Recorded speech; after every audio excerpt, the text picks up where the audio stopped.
ఒకసారట ఓ ప్రాంతంలో ఒక యుక్త వయసుకు వచ్చిన అమ్మాయి ఉంది. పెళ్లి చూపులు జరుగుతున్నాయి. పెళ్లి కొడుకు అంటే ఆ పెళ్లి చూపులు చూసుకోవడానికి వరుడు వచ్చాడు. వచ్చిన తర్వాత పెళ్లి చూపుల కార్యక్రమం అంతా ముగిసింది. ఆ మదర్ వెళ్ళి ఆ అమ్మాయిని అడుగుతుంది, అమ్మా అబ్బాయి నచ్చాడా? అన్ని పరిస్థితులు బాగానే ఉన్నాయి, మంచి సంబంధం, అబ్బాయి నచ్చాడా అని అడిగిందట. ఆమంది అబ్బాయి బాగా నచ్చాడు మమ్మీ, అన్నీ బాగున్నాయి, ఉద్యోగం బాగుంది, ఫ్యామిలీ బాగుంది, అన్నీ బాగానే ఉన్నాయి, కానీ ఒక్కటే నచ్చలేదు అంది. ఏంటా ఒక్కటి అని అడిగితే, కొద్దిగా అతను నవ్వుతుంటే కొంచెం ఆక్వర్డ్గా ఉంది, అతను నవ్వు అంత బాగాలేదు, కొంచెం ఆ పళ్ళ వరస లేకపోతే ఆయన నవ్వుతుంటే కొంచెం ఎందుకో ఇబ్బందికరంగా ఉంది మమ్మీ, అది తప్ప మిగతా అంతా బాగానే ఉంది అందట. అప్పుడు ఆ తెల్లందట, పెళ్ళి అయిన తర్వాత ఇంకెలాగా నవ్వడు కదమ్మా, అందువల్ల అది పెద్ద సమస్య ఏం కాదు, నువ్వు హ్యాపీగా యాక్సెప్ట్ చేసేయచ్చు, ఎందుకంటే నిన్ను కట్టుకున్న తర్వాత కూడా నవ్వుతాడా? నవ్వడు కాబట్టి యాక్సెప్ట్ చేసేయి అందంట. చాలాసార్లు జీవితంలో కొంతమందికి ఆనందం అంటూ ఉంటే వివాహం ముందు వరకే ఉందేమో అన్నట్టుగా ప్రవర్తించే వాళ్ళు చాలామంది ఉన్నారు. ఆ తర్వాత చాలామందికి సంతోషం లేదు. ఒకసారి మీ ప్రకోరపు తిరిగి, ఎస్పెషల్లీ స్త్రీలు, ఓ మాట చెప్పండి, మీ ప్రకోరపు తిరిగి షేక్ హ్యాండ్ ఇవ్వండి, ఈ ఒక్కరోజే అని చెప్పండి. మీరు ఎందుకు నవ్వారు నాకు తెలియట్లేదు. ఈ ఒక్కరోజే. దాని వివరణ చెప్తాను, జాగ్రత్త వినండి. యూజువల్గా పెళ్ళిళ్ళు అవుతున్నప్పుడు, క్రైస్తవ వివాహాలు ప్రాముఖ్యంగా జరుగుతున్నప్పుడు, పెళ్లి కూతుర్ని ముందు పెళ్లి కొడుకుని తీసుకొస్తారు. తీసుకొచ్చిన తర్వాత ఆ వేదిక మీద నిలబెడతారు. ఆ తర్వాత పెళ్లి కూతురు వస్తుంది. ఒక గౌనో లేకపోతే ఒక శారీయో చక్కగా సిద్ధపడి పెళ్లి కూతురుని తీసుకొస్తారు. వచ్చిన తర్వాత ఆమెను స్టేజ్ మీద కూర్చోబెట్టిన తర్వాత మీరు ఎప్పుడైనా గమనించండి, తల దించుకునే ఉంటుంది. ఇప్పుడు చెప్పండి మరలా, నేను అందరూ చెప్పాను కదా, చెప్పండి, ఏ పర్లేదు. ఈ ఒక్కరోజే. రేపటి నుండి తలెత్తుకునేది మనం, తలదించుకునేది ఎవరో? హస్బెండ్. ఇంకోటి కూడా చెప్తాను, మీరు నేను చెప్పగానే ఈ ఒక్కరోజు అనాలి మీరు, ఓకే? పెళ్ళి కొడుకు పెళ్ళిలో బాగా నవ్వుతూ ఉంటాడు, చాలా సంతోషంగా ఉంటాడు. అతను చూడగానే అబ్బా ఇదండి ఆనందం అంటే అనిపిస్తుంది. కానీ పెళ్లి కూతురు మాత్రం చాలా సీరియస్గా ఉంటుంది. ఇప్పుడు చెప్పండి మరలా, ఈ ఒక్కరోజే. రేపటి నుంచి పెళ్ళి కొడుకు సీరియస్గా ఉంటాడు, పెళ్లి కూతురు ఎలా ఉంటుంది? సంతోషంగా ఉంటుంది. ఇంకోటి చెప్తాను, ఓకే? పర్లేదా? ఇంకొకటి, ప్రమాణాలు చెప్పిస్తారు దేవుని సేవకులు. నేను కూడా నాన్నగారి లైసెన్స్ మీద అప్పుడప్పుడు కొన్ని వివాహాలు చేస్తూ ఉంటాను. ఆ ప్రమాణాలు ఎలా ఉంటాయంటే, కలిమి ఎందునో లేమి ఎందునో ఆరోగ్యం ఉందనో అనారోగ్యం ఉందనో నేను సంరక్షించి పోషిస్తానని ప్రమాణం చేస్తున్నాను. మీరు ఎప్పుడైనా గమనించండి, పెళ్ళిళ్ళలో పురుషుడు చాలా గట్టిగా చెబుతాడు ప్రమాణాలు, వాయిస్ రైజ్ చేస్తాడు, బిగ్గరగా మాట్లాడతాడు. కానీ అమ్మాయిలు ఉంటారు చూసారా, పెళ్లి కూతురు, పాస్టర్ గారు చెప్పాలి, అమ్మ మైక్ దగ్గర పెట్టుకోమ్మా, కొంచెం గట్టిగా మాట్లాడమ్మా. ఇప్పుడు చెప్పండి మరలా ఆ మాట, ఈ ఒక్కరోజే అంటే రేపటి నుండి వాయిస్ చెప్పండి, ఆమెదే వినబడద్దు కానీ భర్తదే వినబడదు. అందరూ బట్టే మాతృభాష అంటారు కానీ ఎక్కడైనా పితృభాష అన్నారా? మదర్ టంగ్ అనే మాట ఎందుకు వచ్చింది? ఫాదర్ టంగ్ అనే మాట ఎందుకు రాలేదంటే, మదర్ పెళ్ళి తర్వాత ఆ ఒక్కరోజే సైలెంట్గా ఉంటారు, ఆ తర్వాత నుండి మాట్లాడేదంతా వాళ్ళే అని ఎవరో అన్నారు, నేను అంటలా, ఓకే? నా మీద మీరు కోపం పెట్టుకోకండి, ఎవరో అంటే చెప్తున్నాడు అంతే. ఈ ఒక్కరోజే. Being a mother is a wonderful thing. కుటుంబ వ్యవస్థను దేవుడు ప్రపంచానికి పరిచయం చేశాడు. ఇది ఒక పాలిటీషియన్ ద్వారా పరిచయం చేయబడిన వ్యవస్థ కాదు, లేదా ఒక సైంటిస్ట్ ద్వారా పరిచయం చేయబడిన వ్యవస్థ కాదు. యవ్వన కాలంలోకి వచ్చిన తర్వాత ఒక స్త్రీ మరియు ఒక పురుషుడు వివాహ బంధంలోకి వచ్చి కుటుంబ జీవితాన్ని జీవించి బిడ్డలను కనాలి, ఈ భూమిని నిండించాలి, ఈ ఎర్త్ని పాపులేట్ చేయాలి అనేది ఆలోచన దేవుంది. బైబిల్ గ్రంథం వివాహానికి చాలా ప్రాముఖ్యతనిచ్చింది. అయితే వివాహం అయిన తర్వాత మదర్హుడ్ అనేది, మాతృత్వం అనేది చాలా ప్రాముఖ్యమైన అంశం. ఒక బిడ్డకు జన్మనిచ్చినప్పుడు ఆ తల్లిలో అనేకమైన మానసికమైన మార్పులు, శారీరక మార్పులు చాలా ఉన్నాయి. చాలామంది డాక్టర్లు చెప్పిన విషయాన్ని నేను చెబుతున్నాను, కొత్తగా నేను చెప్పేది ఏం కాదు. కానీ ఇక్కడ చాలామంది తల్లులు ఉన్నారు కదా, వాళ్ళ యొక్క పరిస్థితి ఎలా ఉంటుంది అనేది, ఒక మదర్ అయిన తర్వాత లేదా ఒక తల్లిగా మార్పు చెందిన తర్వాత పరిస్థితులు ఎలా ఉంటాయంటే, after giving birth it takes a woman 6 months for her internal wounds to heal.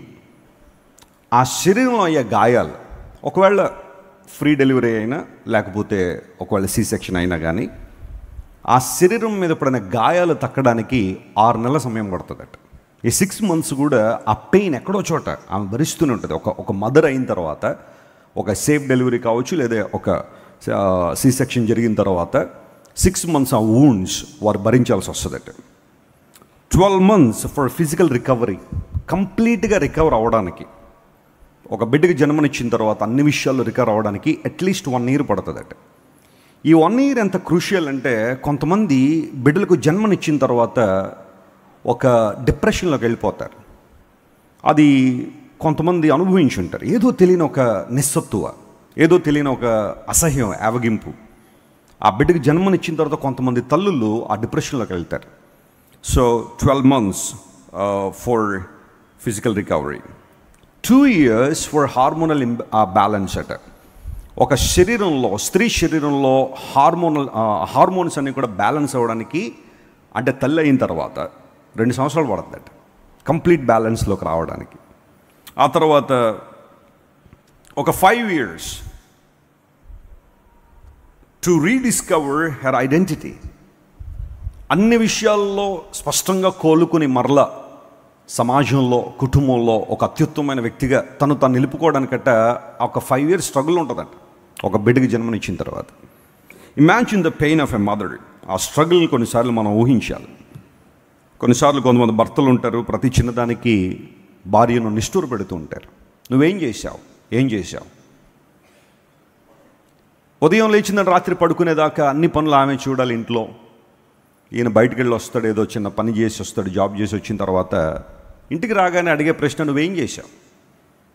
స్త్రీలు కొన్నిసార్లు ఒక మెంటల్ అబ్యూజ్కి గురవుతుంటారు.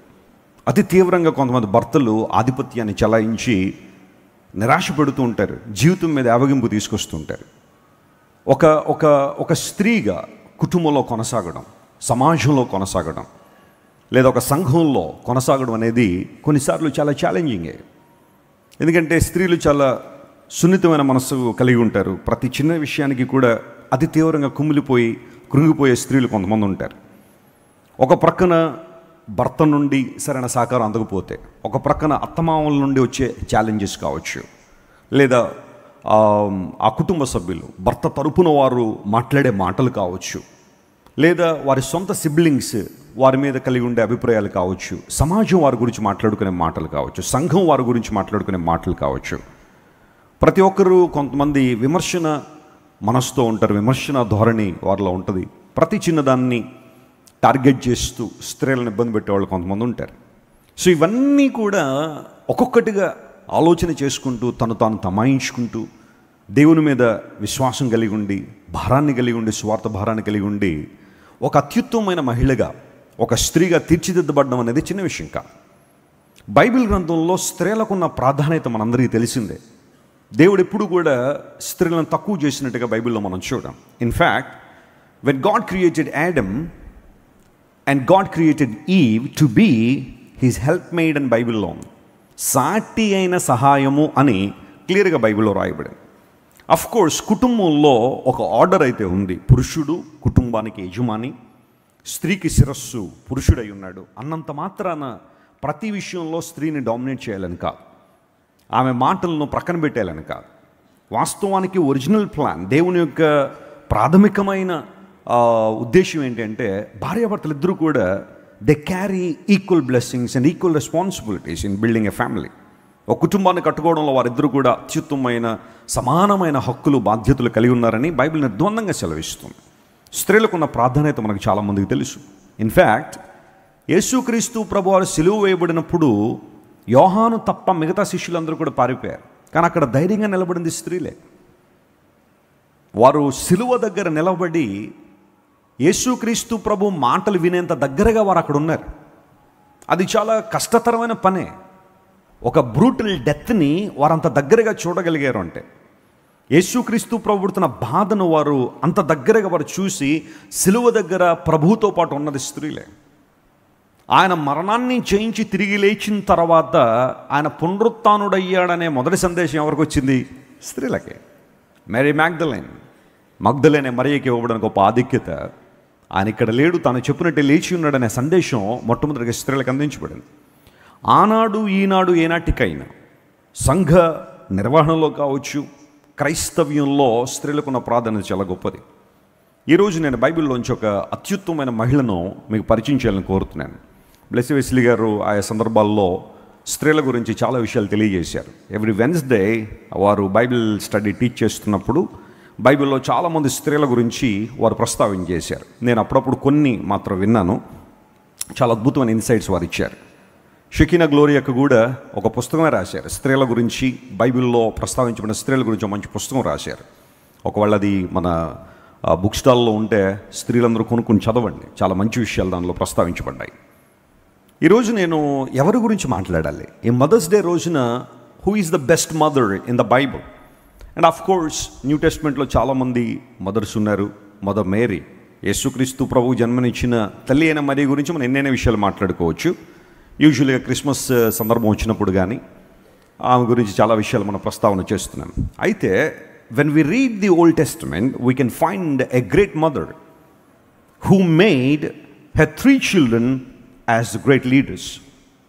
తన 3 బిడ్డల్ని కూడా గొప్ప నాయకులుగా మార్చిన ఒక తల్లి బైబిల్లో మనకు కనబడతారు. ఆమె పేరు అందరూ చెప్పండి, యొకెబెదు. అందరూ చెప్పండి, ఆమె పేరేంటి? యొకెబెదు. ఎప్పుడు వినలేదని వెస్లీ గారు అంటే మీరు వినుంటారు, బహుశా ఐడెంటిఫై చేయకపోయి ఉండొచ్చు. దైవజనుడైన మోషే, అహరోను, మిరియాముల యొక్క తల్లి యొకెబెదు, జొకెబెద్ ఇంగ్లీష్లో. ఆమె గురించిన కొన్ని విషయాలు ఈరోజు నేను బైబిల్లోంచి మాట్లాడతాను. ఇది కేవలం ఒక స్త్రీ గురించి మాట్లాడుతున్నారు కదా అని చెప్పి స్త్రీల కోసమే ప్రసంగం అనుకోకండి. అందరం ఆధ్యాత్మిక పాఠాలు అందరూ నేర్చుకోవచ్చు బైబిల్లోంచి. ఆమె గురించి నేను కొన్ని విషయాలు ఈరోజున మదర్స్ డే కాబట్టి, how to become a good mother, a successful mother, a fruitful mother, a blessed mother. ఒక ఆశీర్వాదకరమైన స్త్రీగా లేదా తల్లిగా ఉండాలి అంటే, కుటుంబం ఆశీర్వాదకరంగా ఉండాలంటే ఒక తల్లి బాధ్యతలేంటో యొకెబెదు జీవితంలోంచి నేను కొన్ని మాటలు తెలియచేసి నా అంశాన్ని ముగింపులో తీసుకొస్తాను. నిర్గమకాండం 2వ అధ్యాయం మొదటి వచనాన్ని చదువుకుందాం. If you have Bible, please turn with me to the book of Exodus chapter 2 and let us read verse 1. త్వరగా చదవండి. లేవి వంశస్థుడు ఒకడు వెళ్ళి లేవి కుమార్తెను వివాహము చేసుకొనెను. ఆ స్త్రీ గర్భవతి అయి. చాలండి. లేవి వంశస్థుడు ఒకడు వెళ్ళి లేవి కుమార్తెను ఏం చేశాడట? వివాహం చేసుకున్నాడు. ఒకసారి ఎక్కడో బైబిల్ క్విజ్లో మోషే తల్లి పేరు ఏంటంటే ఒకటి రాశాడు, లేవి కుమార్తెను రాశాడు. ఎందుకోసం మరి అక్కడ అలాగే ఉంది కదా. లేవీడు ఒకడు వెళ్ళి లేవి కుమార్తెను ఏం చేశాడట? పెళ్లి చేసుకున్నాడని లేవి కుమార్తె అని రాశాడు. అతని అటెంప్ట్ మంచిదే కానీ పేరు కొంచెం జాగ్రత్తగా మర్చిపోయాడు. అందును బట్టి ఆమె గురించి రాస్తూ లేవి కుమార్తె అనే మాట వాడాడు. నిర్గమకాండాన్ని ఎవరు రాశారు? మోషే గారు రాశారు కదా. వాళ్ళ తల్లి గురించి రాయాల్సి వచ్చినప్పుడు చాలా చక్కగా ఆ డిస్క్రిప్షన్ అంతా కూడా మోషే గారు రాసుకుంటూ వచ్చారు. యొకెబెదు అనే మాట బైబిల్లో 2 చోట్ల మనకు కనబడుతుంది. Only 2 times we can find her name in the Bible. మొట్టమొదటిసారిగా నిర్గమకాండము 6వ అధ్యాయం 20వ వచనంలో మనం చూస్తాం. అక్కడ అమ్రాము యొకెబెదుల గురించి అక్కడ రాయబడింది. నిర్గమకాండము 6:20.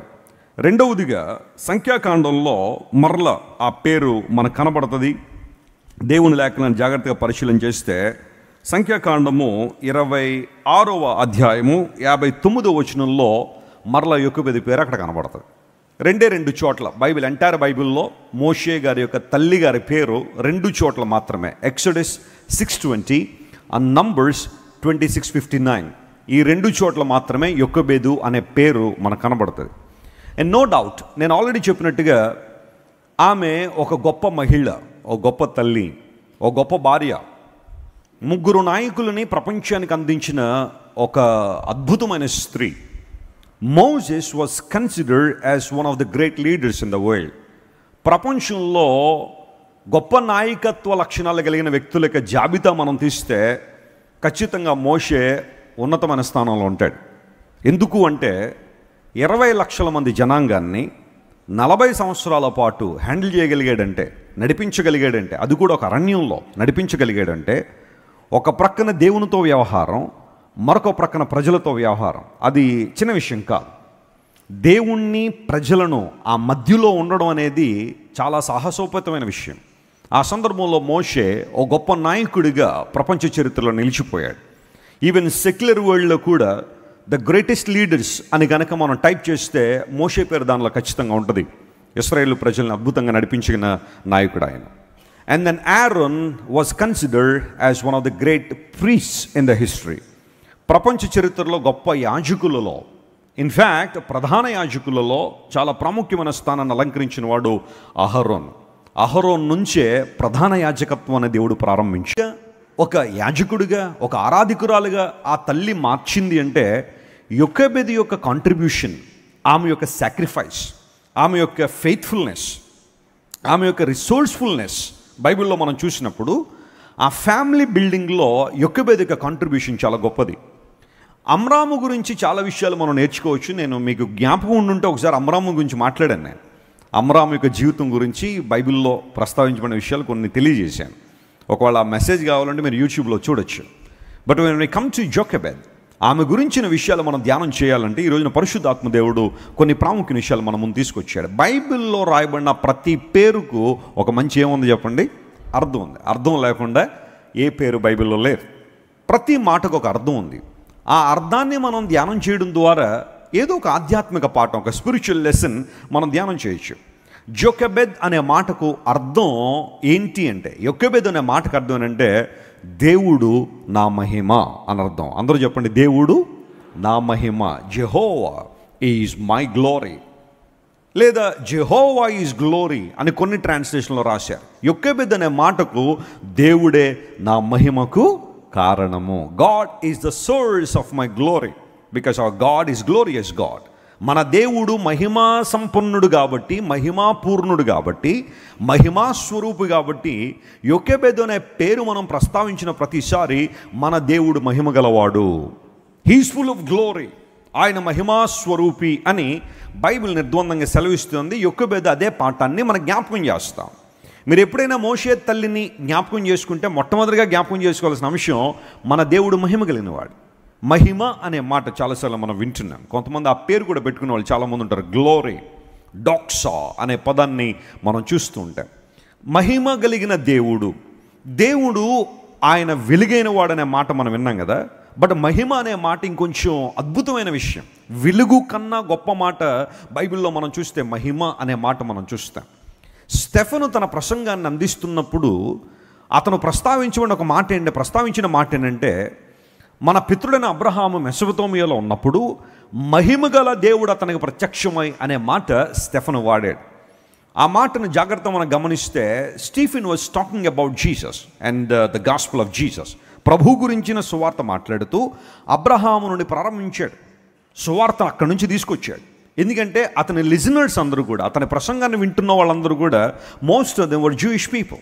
అక్కడున్న యూదులందరూ కూడా ఆ ప్రసంగాన్ని వింటున్నారు. కాబట్టే ఆ చరిత్ర నుండి మొదలుపెట్టే హిస్టరీ నుండి స్టార్ట్ చేశాడు. అబ్రహామును యూదులు చాలా గొప్పగా ఎంచుతూ ఉంటారు. అబ్రహామును దేవుడు ఎందుకు పిలిచాడు? ఆ ప్రశ్న వేసుకుంటేనే మెస్సియా రాక గురించిన వివరాలన్నీ కూడా బయటకు వచ్చేస్తాయి.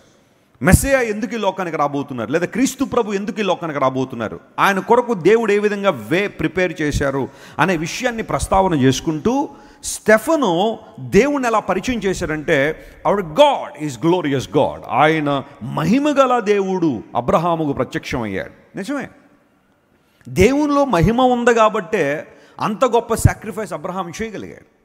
కల్దీయ దేశం నుండి బయలుదేరి కనాను దేశానికి ప్రయాణం సుమారుగా 1000 మైళ్ళ దూరం, అంటే 1500 కిలోమీటర్లు ప్రయాణం చేయాలి. హైదరాబాద్ నుండి మొదలైతే ఢిల్లీ వరకు అనుకోండి, 1500 కిలోమీటర్లు పూర్వదినాల్లో, అంటే క్రీస్తు పూర్వం 2000 సంవత్సరాల్లో ట్రాన్స్పోర్టేషన్ అంత అభివృద్ధి చెందిన ఆ రోజుల్లో ఒక ఎడారిలో ప్రయాణం చేసుకుంటూ రావడం అంటే చిన్న విషయమా? ఈరోజు దేవుని కొరకు 1500 కిలోమీటర్లు ప్రయాణం చేయాలంటే ఎంతమంది ముందుకు వస్తాం మనం? అది కూడా ఆ ప్రయాణం ఎలా ఉంటుందో తెలియదండి, భోజనాలు ఉంటాయో తెలియదు, వాటర్ ఉంటుందో తెలియదు, శానిటేషన్ ఉంటుందో తెలియదు, ఎవరైనా సహకరిస్తారో కూడా తెలియదు, ఎక్కడ ఉండాలో తెలియదు. అంటే అయితే ఇంకా అసలు ఛాన్స్ లేదులేండి, మేము రాలేము అని కొంతమంది మాట్లాడుకోవచ్చు. కానీ అబ్రహాము శారాలు ప్రయాణం ప్రారంభించారు. 1500 కిలోమీటర్లు, ఎన్నో సమస్యలు, ఎన్నో ఆటంకాలు అధిగమించి కనాను దేశాన్ని రావడానికి కారణం ఏంటో తెలుసా? అబ్రహాము కనబడిన దేవుడు సామాన్యమైన దేవుడు కాదు, ఆయన మహిమగల దేవుడు. హల్లెలూయా. అబ్రహాము తండ్రి విగ్రహారాధికుడని యెహోషువ గ్రంథం 24 అధ్యాయంలో మనం చూస్తాం 2వ వచనంలో. అబ్రహాము తండ్రి విగ్రహారాధికుడు. తెరహు గురించి ఆయా సందర్భాల్లో మనం వింటున్నాం. తెరహు విగ్రహారాధనకు చెందినవాడు. కల్దీ దేశంలో తమ చేతులతో చేసుకున్న వాటిని ఆరాధన చేశారు. విగ్రహారాధన ఒక దేశానికే పరిమితం కాదు, పూర్వదినాల నుంచే కల్దీ దేశంలో ఉంది, ఐగుప్తు దేశంలో ఉంది. ఐగుప్తు దేశంలో పూర్వదినాల్లో ఎన్నో జంతువులను ఆరాధన చేసిన విధానాలు, వాటి యొక్క చిత్రపటాలు చూస్తూ ఉంటే ఆ రోజుల్లోనే మానవుడు రకరకాలుగా మరలా 2-3 జంతువులను బ్లెండ్ చేసి మరలా ఒక దేవునిగా చేసి ఇలా రకరకాలైన చిత్రాలు వారే సృష్టించుకున్నారు ఆ కాలంలో. అక్కడి నుంచి ప్రపంచవ్యాప్తంగా ఆ ఆరాధన అనేది ప్రారంభించబడింది. దేవుణ్ణి ప్రక్కన పెట్టేసి, నెక్స్ట్ దేవుణ్ణి ప్రక్కన పెట్టేసి చేతులతో చేసుకున్న వాటిని ఆరాధన చేయడం, వాటి ముందు తల ఉంచి నమస్కరించడం, అది దేవుడు ఎప్పుడు కూడా ఆయన ఒప్పుకోలేదు. ఆయనకు రావాల్సిన మహిమ ఎవరికి ఇవ్వాలని కూడా దేవుడు అనుకోలేదు. ఎందుకు అబ్రహాము తనకున్న సౌకర్యవంతమైన ప్రాంతాన్ని వదిలేశాడు, తనకున్న ధనాన్ని విడిచిపెట్టాడు, తనకున్న కుటుంబాన్ని, బంధువులను? ఎంతో కాలంగా దేశంలో ఉన్న అబ్రహాము 75 years ఓ ప్రాంతంలో ఉండి అక్కడ నుంచి కదలాలి అంటే ఎంత కష్టమో మీరు ఆలోచించేయండి. కొంతమంది ఉద్యోగస్తులు ఉంటారు, 3-4 సంవత్సరాలు ట్రాన్స్ఫర్లు అవుతూ ఉంటాయి. ఒకవేళ ఒక 10 సంవత్సరాలు ట్రాన్స్ఫర్ అవ్వకుండా అదే ప్లేస్లో కనుక వాళ్ళు రీటైన్ అయితే, ఆఫ్టర్ 10 years ట్రాన్స్ఫర్ వస్తే వాళ్ళ బాధ మామూలుగా ఉండదు. 10 సంవత్సరాలు అయిపోయిందండి, అన్నీ అలవాటు అయిపోయానండి, ఈ ప్లేస్ అలవాటు అయిపోయింది, ప్రజలు అలవాటు అయిపోయారు, సంఘం అలవాటు అయిపోయింది, ఇప్పుడు ఎక్కడికైనా వెళ్ళాలని చాలా బాధగా ఉంది. కెన్ యూ ఇమాజిన్ 75 years ఓ ప్రాంతం నుండి మరొక ప్రాంతానికి మరలా వెళ్ళిపోవాలి, అది కూడా మరలా ఎన్నడూ తిరిగి రాకుండా వెళ్ళాలి అంటే అది ఎంత కష్టతరమైన విషయం. ఏంటి అబ్రహామును మోటివేట్ చేసిన అంశం ఏంటి? What motivated Abraham to leave the land of కల్దియన్స్ and to enter in the land of Conan? దేవుడు ఆశీర్వదిస్తాడన్నాడు, ఓకే, ఆశీర్వాదం కోసం వచ్చాడు అనుకుంటాం కొన్నిసార్లు. ఎందుకంటే అబ్రహామా నేను దీవిస్తానన్నాడు కాబట్టి బహుశా దేవుని కోసం వెళ్ళాడని. ఆశీర్వాదం అనేది అబ్రహాం యొక్క ఒబీడియన్స్ రిజల్ట్. అది it was the result for his obedience. కానీ what is the motivation behind his moving all the way from Chaldean, the land of Chaldeans? ఆ ప్రాంతం నుండి అబ్రహాం బయట రావడానికి కారణం ఏంటో తెలుసా? అబ్రహాము కనబడిన దేవుడు మహిమ కలిగిన దేవుడు. హల్లెలూయా. అలాంటి మహిమ మునుపెన్నడూ కూడా అబ్రహాము చూడలేదు. అలాంటి మహిమ మరెక్కడ కూడా అబ్రహాము కనుగొనలేదు. దేవుడు మహిమా సంపన్నుడు, మహిమా స్వరూపి అని బైబిల్లో రాయబడి. బైబిల్ గ్రంథంలో అనేక చోట్ల మనం చూస్తున్నప్పుడు దేవుని యొక్క మహిమనట ఆకాశములు ఏం చేస్తున్నాయి? కీర్తిస్తున్నాయి అన్నాడు. Heavens declare the glory of God. ఒక్కసారి మనం ఆకాశాన్ని చూస్తే, నక్షత్రాలను చూస్తే, ఆ నక్షత్రాలట దేవుని మహిమను ప్రచురం చేస్తున్నాయి అన్నాడు. అంతరిక్షము దేవుని యొక్క మహిమను, ఆయన నామాన్ని గంభీరంగా స్తుతిస్తూ ఉన్నాయి. కారణం ఏంటంటే అవన్నీ కూడా దేవుని చేతి పని. ఇటాలియన్ ఫిజిసిస్ట్ గలీలియో అనబడే వ్యక్తి మొట్టమొదటిగా టెలిస్కోప్ కనిపెట్టాడు. ఒక గొట్టం కనిపెట్టాడు, ఒక టెలిస్కోప్ లాంటిది. దానిలోంచి మొట్టమొదటిగా ఆకాశాన్ని చూశాడు. చూడగానే చాలా ఆశ్చర్యపడ్డాడు. మరి అంతవరకు ఆకాశం చూడలేదా? చాలామంది చూశారు. మనకి నేకెడ్ ఐతో ఒక 3000 నక్షత్రాలు మాత్రమే లెక్కబెట్టగలమంట. 3000 నక్షత్రాలు మాత్రమే లెక్కబెట్టుకోగలిగితే చాలామంది ఏమనుకున్నారంటే ఆకాశంలో బహుశా 3000 నక్షత్రాలే ఉన్నాయేమో అనుకున్నారు. కానీ ఎప్పుడైతే గలీలియో టెలిస్కోప్ కనిపెట్టాడో, ఆ టెలిస్కోప్లోంచి చూస్తూ ఉంటే ఈ సుందరమైన విశ్వాన్ని చూసి అబ్బురం చెందాడు. గలీలియో ఒక మంచి క్రైస్తవుడు, ప్రతిరోజు బైబిల్ చదువుతుండేవాడు. ఆ కాలంలో బైబిల్ అందరి చేతిలో ఉండేది కాదు, కానీ కొంతమంది చేతిలో బైబిల్ ఉంటే గలీలియో బైబిల్ ప్రతిరోజు చదువుతున్నాడు. He was a wonderful Bible follower. ఒకనొక సందర్భంలో అన్నాడు, బైబిల్ మనం చదివేటప్పుడు దేవుని యొక్క జ్ఞానాన్ని మనం తెలుసుకుంటున్నాము, ఆయన ఔన్నత్యాన్ని మనం తెలుసుకుంటున్నామని గలీలియో ఒప్పుకున్నాడు. కొన్ని పరిస్థితులను బట్టి అతని యొక్క పరిస్థితులు వేరుగా ఉన్నాయనుకోండి, తన చివరి దశలో కొంచెం ఇబ్బందులు పడ్డాడు. అయితే గలీలియో ఆ టెలిస్కోప్లోంచి ఆ నక్షత్ర సముదాయాన్ని చూసినప్పుడు చాలా ఆశ్చర్యపడ్డాడు. అక్కడి నుంచి టెలిస్కోప్లు ప్రపంచంలోకి వచ్చాయి, రకరకాల డెవలప్మెంట్స్ జరిగాయి. హబుల్ టెలిస్కోప్ అనే టెలిస్కోప్ను నాసా వారు ఆకాశంలో పెడతారు, తీసుకెళ్తాను. అక్కడి నుంచి జూమ్ చేసి మొత్తం ప్రపంచాన్నంతా, విశ్వాన్నంతా చూపిస్తూ ఉంటుంది. ఇప్పుడు హబుల్ టెలిస్కోప్ యొక్క దాని యొక్క డ్యూరబిలిటీ అయిపోయింది. ఇప్పుడు ఇన్ఫ్రారెడ్ టెలిస్కోప్స్ తీసుకొచ్చారు. ఆ తర్వాత రకరకాల టెలిస్కోప్లు చాలామంది తయారు చేస్తూ ప్రపంచాన్ని చూడాలి, లేదా విశ్వాన్ని చూడాలి, విశ్వపు అంచును చూడాలనే ప్రయత్నం, కానీ అది ఎవరి వలన కావట్లా. ఎంత జూమ్ చేస్తుంటే అంతగా విశ్వం ఎక్స్పెండ్ అయ్యింది. But God knows the boundary of this universe.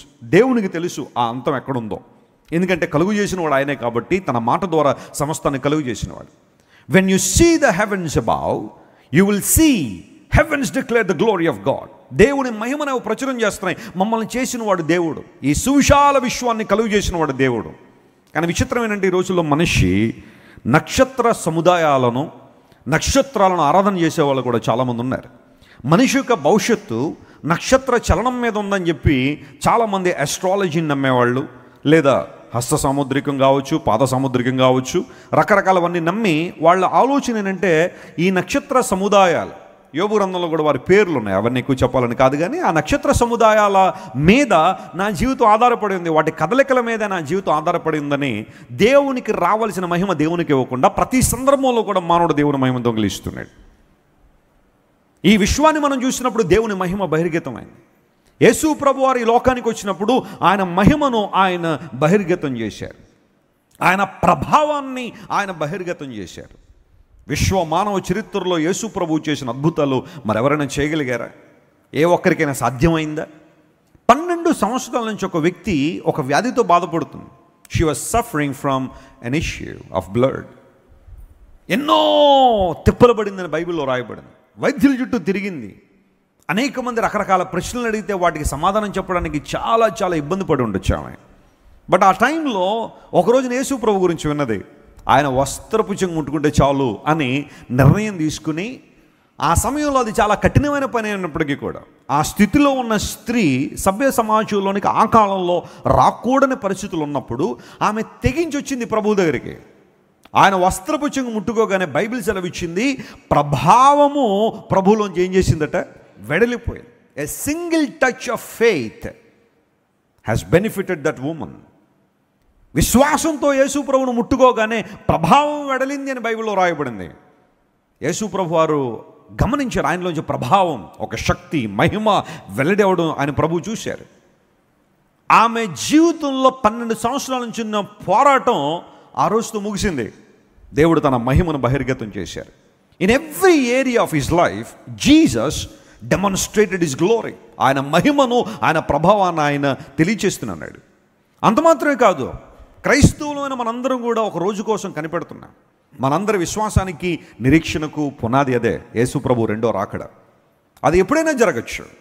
ప్రభు అతి త్వరగా రాబోతున్నాడని బైబిల్ సెలవిచ్చింది. We have to believe it. Jesus Christ is coming soon and we are waiting for the glorious day. తన ప్రజలకు మహిమను, మెప్పును, ఘనతను ఇచ్చే రోజు అది. ఎవరైతే ఆయన అంగీకరించారో, పాపక్షమాపణ పొందారో, యేసు ప్రభువును తమ హృదయాల్లో చేర్చుకున్నారో వారికి మహిమ సంపూర్ణంగా అనుగ్రహించబడే సమయం అది అని పేతురు భక్తుడు కూడా తన పత్రికలో రాసుకుంటూ వచ్చాడు. We are serving the glorious God. Jochebed అనే మాట మనం చదివినప్పుడల్లా మనం జ్ఞాపకం చేసుకోవాల్సింది ఏంటంటే, మనం ఆరాధిస్తున్న దేవుడు మహిమగల దేవుడు. హల్లెలూయా. ఆయన శక్తి లేనివాడు కదా, మహిమ లేనివాడు కదా. ఆయన వెంబడించిన వారి జీవితాల్లో తన మహిమనివ్వాలని దేవుడు ఆశించాడు. ఏదెను తోటలో ఆదాము హవ్వలు పాపం చేయడం ద్వారా దేవుని మహిమను కోల్పోయారు. వారు కోల్పోయిందంటూ ఏదైనా ఉంది అంటే, they last the glory of God. దేవుని యొక్క మహిమను వారు కోల్పోయారు కాబట్టి ఏదెను తోటలో నివసించడానికి ఆ అర్హతను వారు కోల్పోయారు. And they were banished out of garden of Eden. ఏదెను తోటలోంచి దేవుడు వారిని బయటికి వెళ్ళగొట్టేశాడట. కారణం, పాపము మనిషిని దేవుని మహిమకు దూరం చేసింది. కానీ యేసు ప్రభు వారి లోకానికి వచ్చి మనందరి స్థానాన్ని సిలువలో తీసుకుని, నీకోసం నా కోసం కలువరి సిలువలో ఆయన మరణించిన కారణం ఏంటో తెలుసా? ఏ మహిమనైతే మనిషి కోల్పోయాడో ఆ మహిమను తిరిగి మనిషికి ఇవ్వాలనే. ఏ అవమానం అయితే మనిషిని పట్టి పీడిస్తుందో దాని నుండి విడుదల ఇవ్వాలనే యేసు ప్రభు వారు నీకోసం నా కోసం ఆయన సిలువలో మరణించారు. ఈ సుందరమైన సత్యాన్ని మనందరం గుర్తించాలా. ప్రభువును ఆరాధించడానికి వచ్చిన మనందరం కూడా గమనించాల్సిన మొదటి విషయం, దేవా నువ్వు మహిమా సంపన్నుడు కనుక, మహిమా స్వరూపు కనుక నీకు వందనాలని ప్రభువును స్తుతించే వారంగా మన జీవితాల్లో ఉండాలా.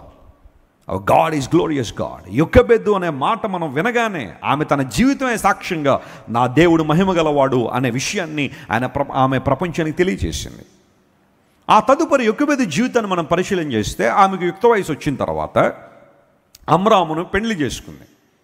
ఈ విషయాలన్నీ కూడా ఎక్సోడస్ చాప్టర్ 6లో మనం చూస్తాము. అమ్రాము యొక్క ఆంట్ లేదా ఆంటీ అని బైబిల్లో రాయబడింది. అంటే బహుశా అమ్రాము కన్నా పెద్ద వయసు అని నేను చెప్పట్లేదు, కానీ యొకెబెదు తన తండ్రి చెల్లెల్ని మేనత్తను పెళ్లి చేసుకున్నాడు అమ్రాం. ఆ కాలంలో కొన్ని సంబంధాలు పరిస్థితులు అలాగ ఉండేవి. నేను దాన్ని ఎక్కువ డీటెయిల్గా చెప్పాలన్న ఉద్దేశం కాదు, కానీ ఖచ్చితంగా అమ్రాము కన్నా యొకెబెదు చిన్నదే. ఎందుకంటే కొన్ని సందర్భాల్లో ఒక పెద్ద ఫ్యామిలీ ఉందనుకోండి, అందులో పెద్ద కొడుకు ఉంటే ఆ తండ్రికి ఎవరైనా చెల్లెళ్ళు ఉంటే బహుశా ఈ కుమారులు పుట్టిన తర్వాత మళ్ళీ వాళ్ళ పేరెంట్స్ పిల్లలు పుట్టి అలాంటి సందర్భాల నుంచి, ఎందుకంటే పూర్వదినాల్లో చాలా లాంగ్ లైఫ్ ఉండేది కాబట్టి ఎక్కువ కాలం జీవించేవారు కాబట్టి. ఇప్పుడు లైఫ్ స్పాన్ చాలా తగ్గిపోయింది. ఒక 70 సంవత్సరాలు బతికారంటే చాలా సంవత్సరాలు జీవించాడండి అని అనుకుంటున్నాం ఈ రోజుల్లో. కానీ అప్పుడు ఈజీగా 100, 120, 130 ఆ ఏజ్ ఉన్న ఆ సమయం అది. మోషే కాలంలో 120 సంవత్సరాలు యావరేజ్గా చాలామంది బ్రతుకుతుంటారు. ఇన్ఫ్యాక్ట్ మోషే కూడా 120 సంవత్సరాలు బ్రతికాడు కదా, మనందరికీ తెలుసు. చరిత్ర చెబుతూ ఉంది అమ్రాము యొకెబెదులు కూడా దాదాపు 130 నుంచి 137 ఇయర్స్ ఆ వయసు వరకు వారు బ్రతికారని చరిత్ర చెబుతూ ఉంది. మిడ్రాష్ అని ఒక గ్రంథం ఉంటుంది, దానిలో ఈ విషయాలు కొన్ని రాశారు. బైబిల్లో అయితే ఆ వివరాలు లేవు, కానీ అక్కడ అమ్రాము యొకెబెదుల ఏజ్ ప్రస్తావించబడింది. అయితే అమ్రాము యొకెబెదులు వివాహం చేసుకున్న తర్వాత మొట్టమొదటిగా వారికి దేవుడు వారిని జ్ఞాపకం చేసుకుని బిడ్డలను ఇవ్వడం ప్రారంభించాడు. మిరియాం తర్వాత అహరోన్ తర్వాత మోషే పుట్టాడు. వారిద్దరూ పెద్దవాళ్ళిద్దరూ పుట్టినంత వరకు పరిస్థితులు కొంచెం బాగానే ఉన్నాయి. అఫ్కోర్స్ దేవర్ ఇన్ ఈజిప్ట్, ఐగుప్తు దేశంలో బానిసలుగా ఉన్నారు. కానీ చిన్నోడు పుట్టే దగ్గరికి పరిస్థితులు మారిపోయాయి.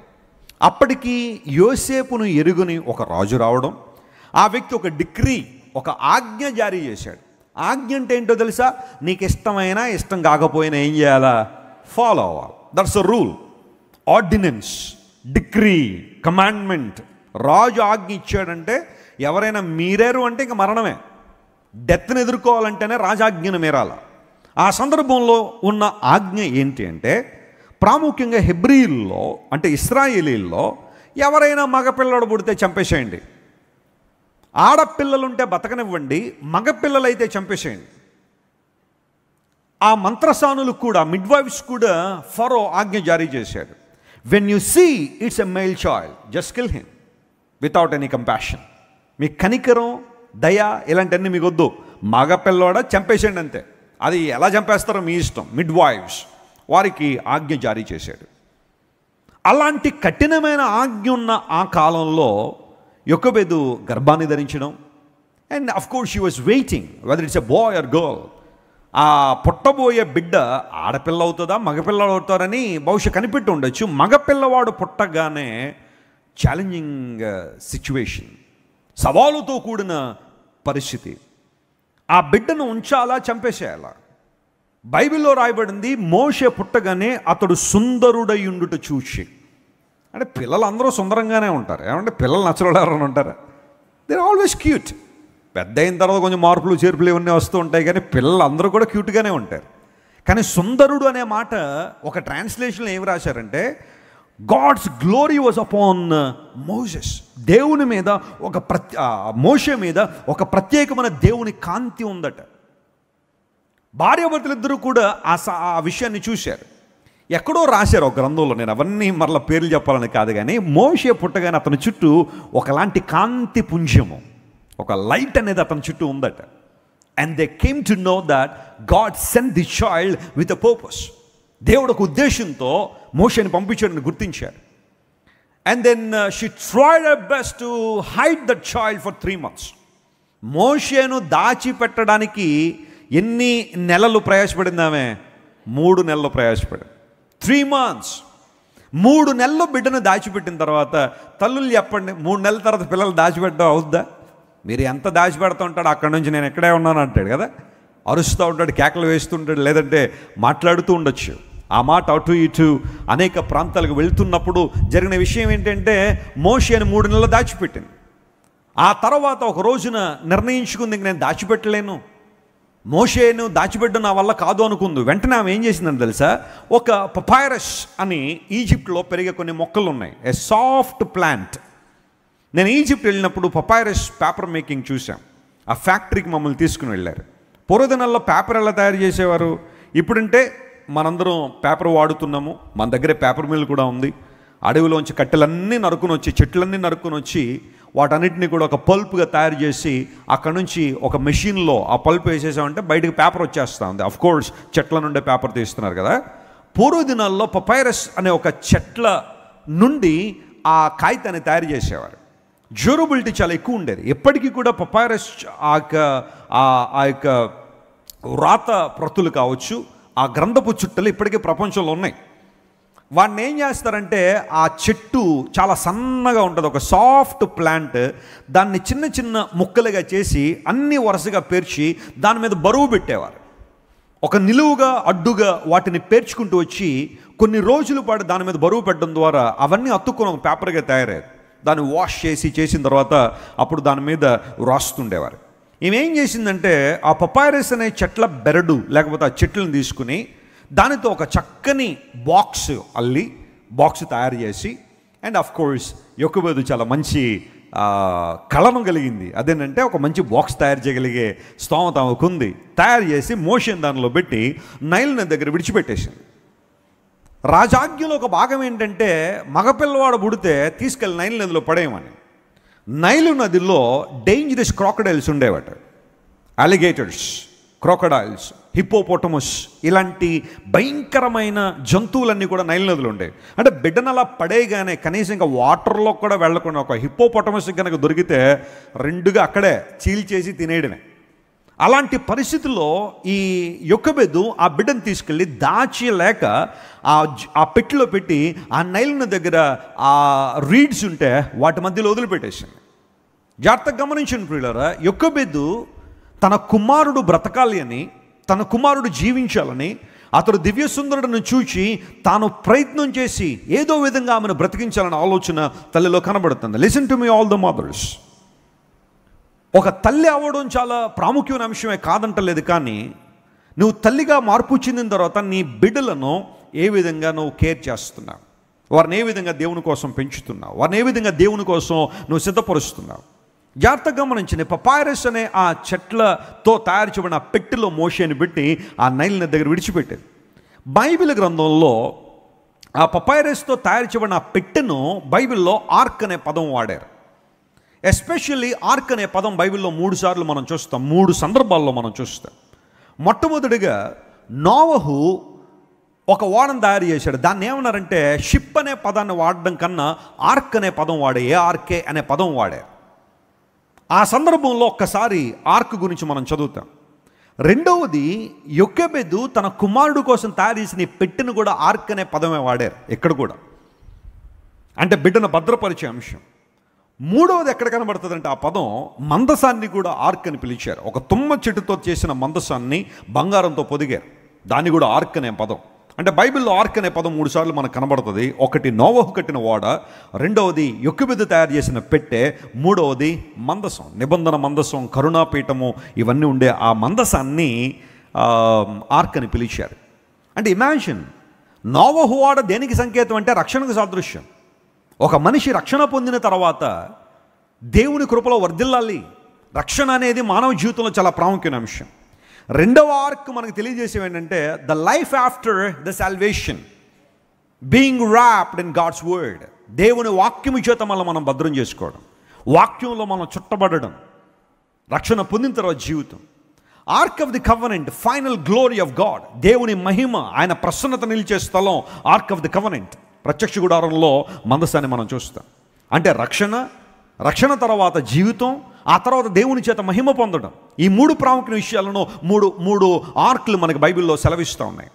పపైరస్ అనే ఆ చెట్ల నుండి పెట్టెను తయారు చేసి ఆ కుమారుని దానిలో పెట్టింది అని ఉంటుంది. మోషే, this is the safest place for you, ఇది నీకు చాలా శ్రేష్టమైన, ఆ తర్వాత క్షేమకరమైన ప్రాంతం ఇదే. ఆ చెట్ల నుండి తీసిన ఆ పపైరస్, ఆ చెట్ల నుండి తీసిన పెట్టెలో మోషేను భద్రపరిచింది. Dear mothers, dear parents, are you wrapping up your children in the word of God? That's the challenge for you today.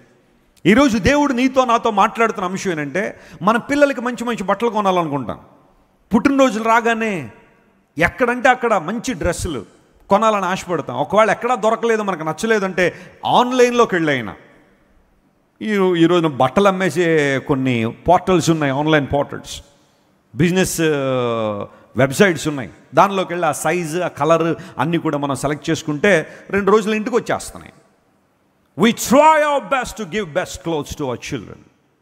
We try our best to give best education for our children. మన పిల్లలకు మంచి చదువులు చదివించాలని ఆలోచన. వారిని మంచి మంచి స్కూల్లో join చేయాలి. ఈ రోజున పిల్లలు ఎంత మంచి స్కూల్లో ఉంటే అంత స్టేటస్ సింబల్ అనమాట. మా పిల్లలండి ఆ స్కూల్ అండి, ఆడ ఎంత చదువుతున్నాడో అక్కర్లేదు అక్కడ. మా పిల్లలండి రాజమండ్రిలో ద బెస్ట్ స్కూల్ అండి, విజయవాడలో ద బెస్ట్ స్కూల్ అండి, హైదరాబాద్లో ద బెస్ట్ స్కూల్ అండి. అసలు ఇండియాలోనే మా పిల్లలు చదివేంత స్కూల్ లేదండి. మంచిదే. It's a good Dzire that your children get education. కానీ కేవలం భౌతిక సంబంధం చదువుకే వారిని పరిమితం చేస్తున్నావా? నేను అమెరికాలో ఒకసారి ఒక ఇంటిని దర్శిస్తే వాళ్ళు 2 పిల్లల్ని తీసుకొచ్చారు. మా పిల్లలండి అమెరికాలో ద బెస్ట్ స్కూల్లో చదువుతున్నారండి. ఏమాత్రం కడతా ఉంటారు ఫీజు అని అడిగాను. పెద్ద ఏమి లేదండి, సంవత్సరం 40 లక్షలు అండి అన్నారు. 40 లక్షల? రాజమండ్రిలో 2 బెడ్రూమ్ ఫ్లాట్ ఒకటి కొనేసుకో, సంవత్సరానికి ఒకటే. మరి మీరు పెద్ద ఇద్దరితో ఏమి సాధిస్తారు అంటే, లేదు సార్ ఈ స్కూల్లో చదివితే ద బెస్ట్ కాలేజీకి వెళ్ళిపోతారండి. అక్కడ నుంచి ద ప్రపంచంలో టాప్ మోస్ట్ కంపెనీస్ ఏవైతే ఉంటాయో అవన్నీ కూడా వచ్చి ఆ స్కూల్లో, ఆ కాలేజీలో ఉన్న పిల్లలందరినీ తీసుకెళ్ళిపోతారండి. అక్కడి నుంచే చదువు పూర్తవడంతోనే వారికి జాబులు రెడీగా ఉంటాయి.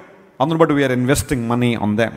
వారి మీద మేము డబ్బును ఇన్వెస్ట్ చేస్తున్నాం. డెఫినెట్గా వారు ఒక మంచి కంపెనీలో, లేకపోతే ఒక మంచి మల్టీనేషనల్ కంపెనీలో జాబ్స్ వస్తాయి, ఆ డబ్బులన్నీ వచ్చేస్తాయి. పిల్లలకి మంచి సౌకర్యాలు ఇవ్వాలనే ఆలోచన. ఏమంటే ఇక్కడ చాలామంది 1990కి పైన పుట్టిన వాళ్ళందరూ చాలామంది ఉన్నారు కదా. ఎండాకాలం వస్తే మన పరిస్థితి ఎలా ఉంటే చెప్పండి. అప్పుడు కూలర్ ఉంటే రిచ్ ఫ్యామిలీ, ఆ టైంలో కూలర్ ఉంటే. ఎండాకాలంలో అప్పుడప్పుడు కరెంట్ తీసేస్తే మొత్తం ఇళ్ళల్లో పాతి మేడెక్కేసేవాళ్ళం పైకి. మళ్ళీ కరెంట్ రాగానే మళ్ళీ అన్నీ చదువుకుని ఎక్కడికి కిందకి రావడం, టేబుల్ ఫ్యాన్లు పెట్టుకోవడం. ఇంట్లో ఉంటే ఒకలాంటి సమస్య, బయట ఉంటే మరొకలాంటి సమస్య. కానీ ఈరోజు పిల్లలకి ఆ బాధలు ఏమేమి అనిపిస్తూ ఉంటుంది. స్కూల్ ఏసీలు, కార్లు ఏసీలు, ఆ స్కూల్కి వెళ్ళిన బస్సులు ఏసీలు. ఇంట్లో 5 నిమిషాలు ఏసీ లేకపోతే మేము ఉండలేకపోతున్నాం, తట్టుకోలేకపోతున్నారు పిల్లలు. కానీ ఆ టైంలో ఉన్న పరిస్థితులు ఎలా ఉన్నాయి?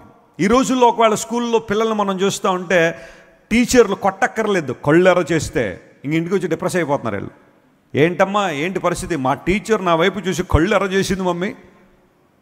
మరి మనల్ని ఎలా కొట్టేవారంటే స్కూల్ అంటే, నేను ఎక్కువ దెబ్బలు తినలేదు అనుకోండి, కానీ చూసేవాళ్ళం కదా అప్పుడు. ఎలా కొట్టేవారు టీచర్లు? బెత్తాలు ఇరిగిపోతూ ఉండేవి కదా. అందును బట్టి ఆ టైంలో బాగా చదువు వచ్చేది. టీచర్ కనబడగానే చెప్పండి ఏం చేసేవాళ్ళం? చేతులు కట్టుకొని గుడ్ మార్నింగ్ అయితే గుడ్ మార్నింగ్, గుడ్ ఈవినింగ్ అయితే గుడ్ ఈవినింగ్ విష్ చేసేవాళ్ళం.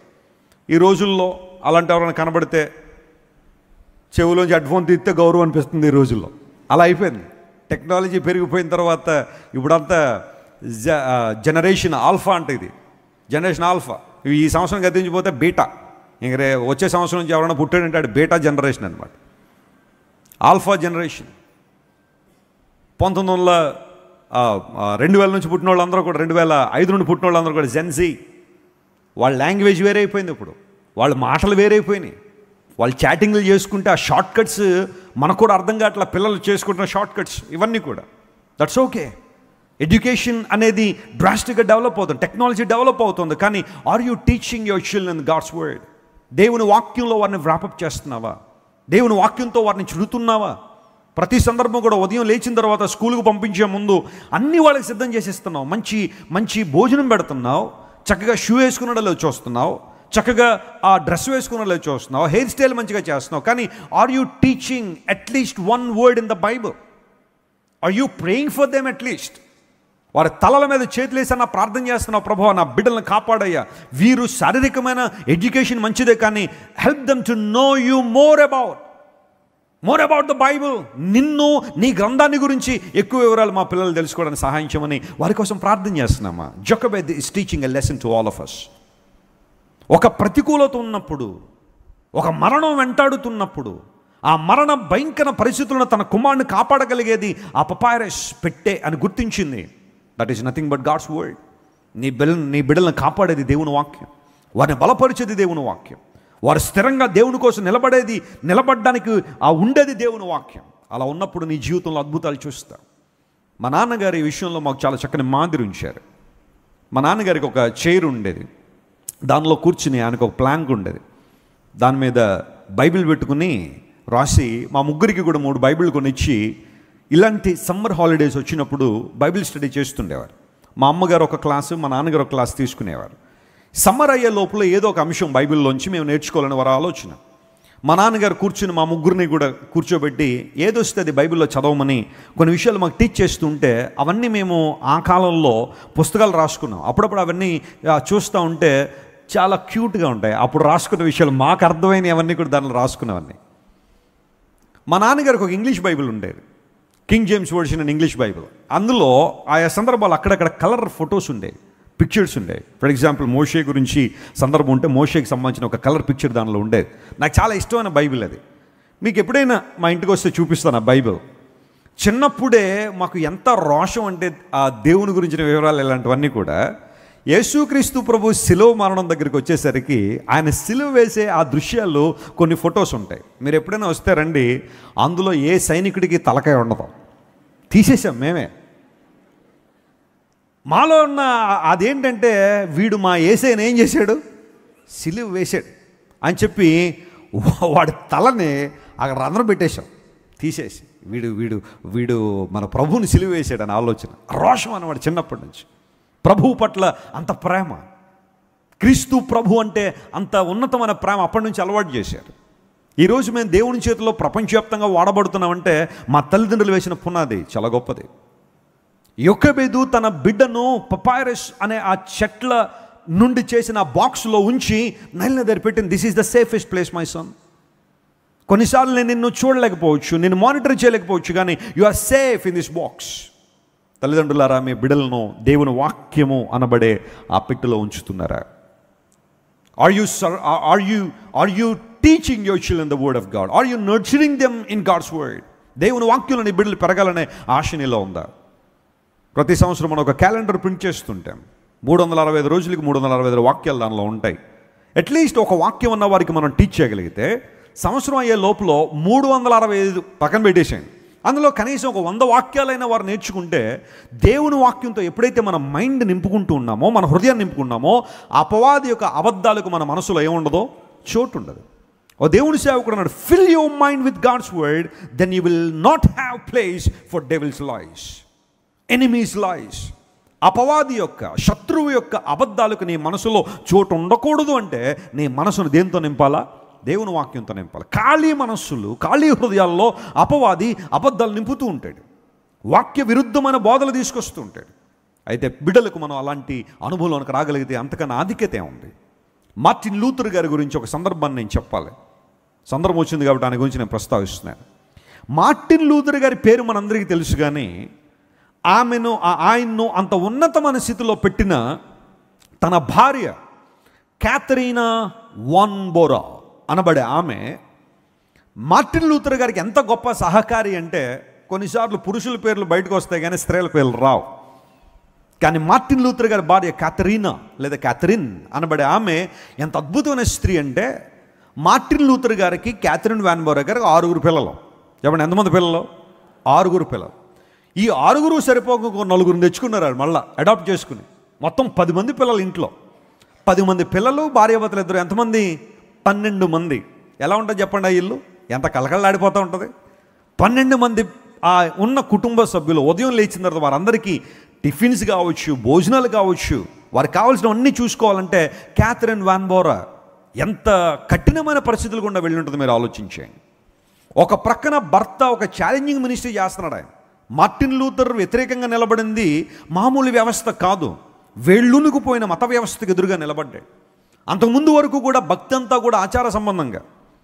నీ పాపాలు పోవాలంటే పాప పరిహార పత్రాలు అమ్మేవారు, ఇండల్జెన్స్ అనేవారు. వాటిని కొనుక్కుంటే నీ పాపాలు పోతాయని వ్యాపార కేంద్రంగా మార్చేశారు దేవుని మందిరాలని.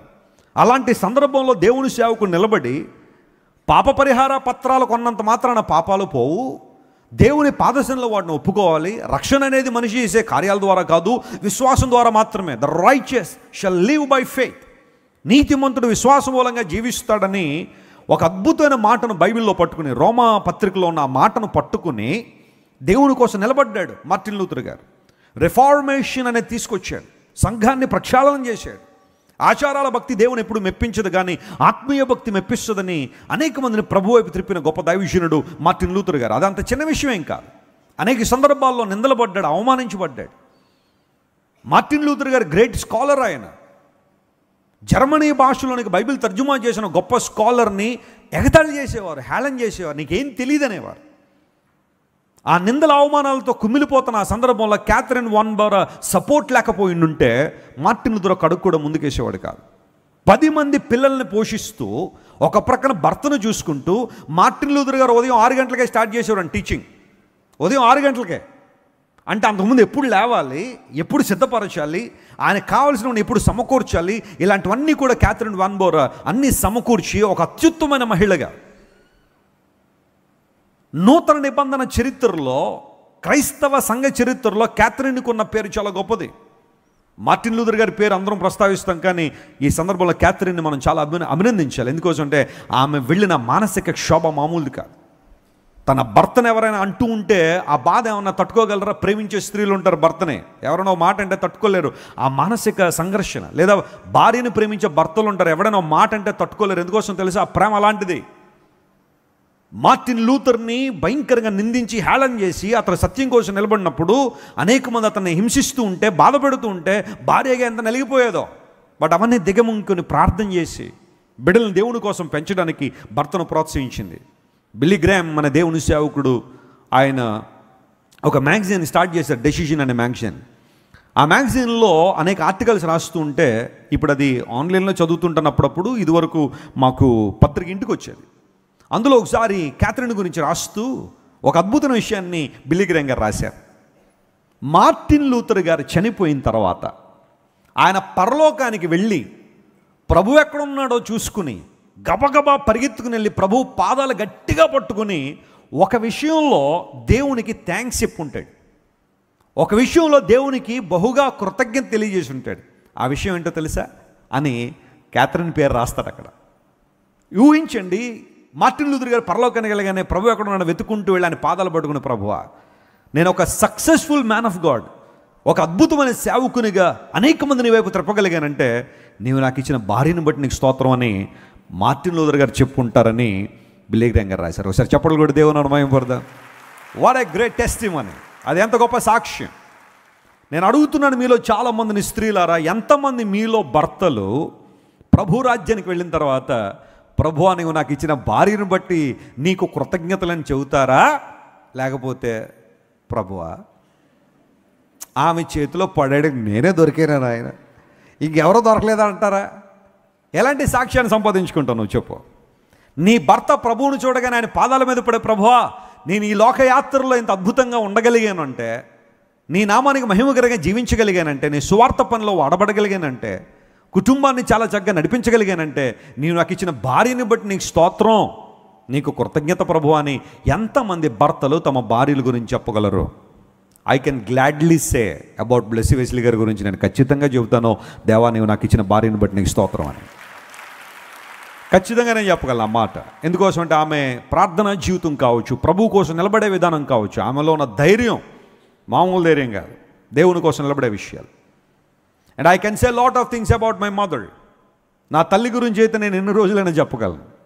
వారి కష్టాలు, వారి ప్రతికూలతలు, వారి నిందలు దగ్గరగా ఉండి చూసిన కొడుకుని నేను. నా తల్లిదండ్రులు వారు పడుతున్న బాధలు ఇవన్నీ చూసి సేవ చేయకూడదు, ఏదైనా చేస్తే మంచి జాబ్ సంపాదించిన తల్లిదండ్రులకు నేను ప్రైమరీ స్పాన్సర్గా ఉండాలని నిర్ణయించుకున్న కొడుకుని నేను.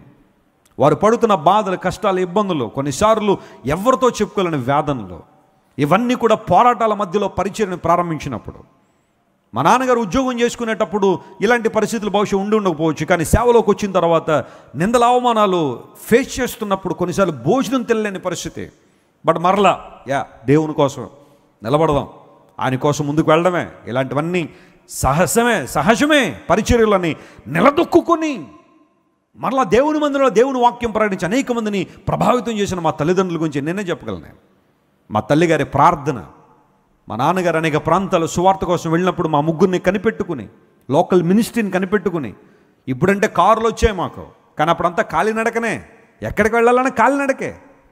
మా తల్లిగారు అనేక ప్రాంతాలు కాలినడకన వెళ్ళి సువార్త ప్రకటించి ప్రతి ఇంటికి అడుగుపెట్టి చేదరించుకున్నా, వద్దన్నా, కాదన్నా అనేక మంది భయంకరంగా నిందించిన ప్రభు సువార్తను ప్రకటించి ఆత్మలను సంపాదించి అలా కొద్దిమందిగా సంఘాన్ని కట్టి ఈ రోజున ఈ స్థానానికి ప్రభువు నడిపించాడు.